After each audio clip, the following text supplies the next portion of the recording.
Pensa só, dentro do nosso corpo, agora mesmo, existe um universo com trilhões de habitantes, as nossas células. E olha, elas conversam mais que qualquer grupo de amigos. Ficam o tempo todo trocando mensagens, enviando ordens, tudo para garantir que o nosso corpo funcione direitinho. Mas e se no meio dessa conversa toda uma mensagem simplesmente se perdesse? Ou, pior ainda, fosse alterada? É exatamente essa a questão que a gente vai investigar hoje. O que rola quando a comunicação dentro da célula simplesmente dá errado? Então, para a gente entender essa confusão, primeiro a gente precisa conhecer o carteiro. Ou melhor, o serviço de entregas da célula. Vamos ver como as mensagens são passadas para frente quando está tudo nos conformes. O nome oficial é meio complicado. Via de Sinalização MAPK. Mas relaxa, vamos chamar de Correios da Célula. É esse serviço que leva as ordens mais importantes, tipo, "Ei, hora de crescer!" ou "Bora se dividir!" É isso que garante que o corpo se desenvolva e se conserte. E não é um carteiro só não, é tipo uma corrida de revezamento. A mensagem chega, aí o primeiro carteiro, o RAS, pega o bastão. Ele passa para o RAF, que passa para o MEC, e o MEC entrega para o último da fila, o ERC, que leva a mensagem até o destino final. Uma operação perfeita. Parece um sistema à prova de falhas, né? Mas e se um desses carteiros resolvesse jogar as regras para o alto? É aqui que a história fica um pouco mais sombria, e o sistema de correio vira uma verdadeira fábrica de spam. Pois é, às vezes uma pequena alteração no código genético, uma mutação, acontece, e essa mutação pode transformar um dos nossos carteiros de confiança num rebelde. Ele simplesmente ignora as ordens e começa a fazer o que bem entende.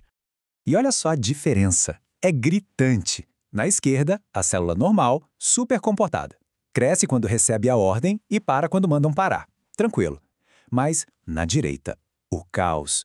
O carteiro rebelde, que geralmente é o RAS, fica como se tivesse bugado, sabe? Ele começa a fotocopiar a mensagem "cresça" sem parar.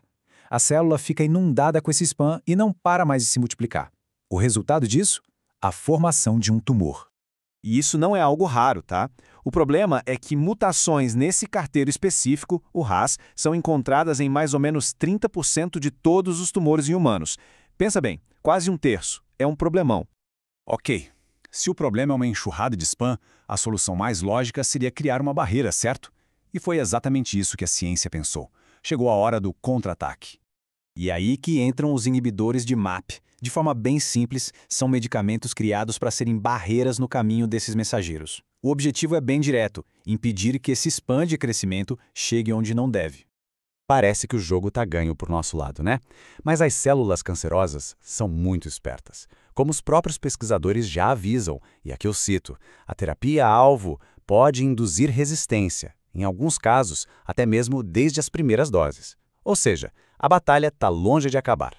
Vamos então entender como isso acontece.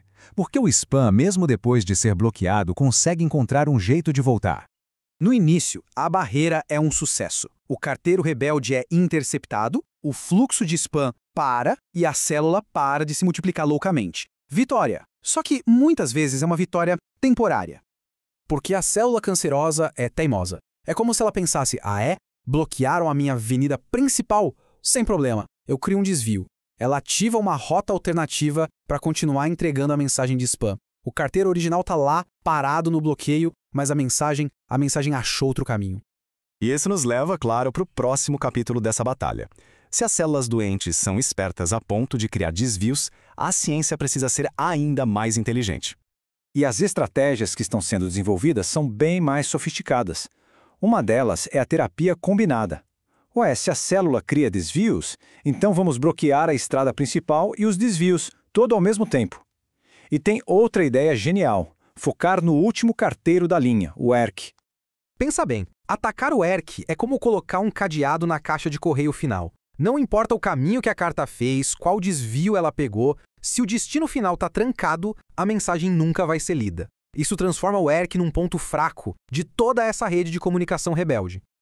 E tudo isso leva a gente a uma última reflexão. Essa batalha é como um jogo de xadrez em nível molecular. As células do câncer são adversárias incrivelmente adaptáveis. E isso nos deixa com a pergunta que move a ciência todos os dias.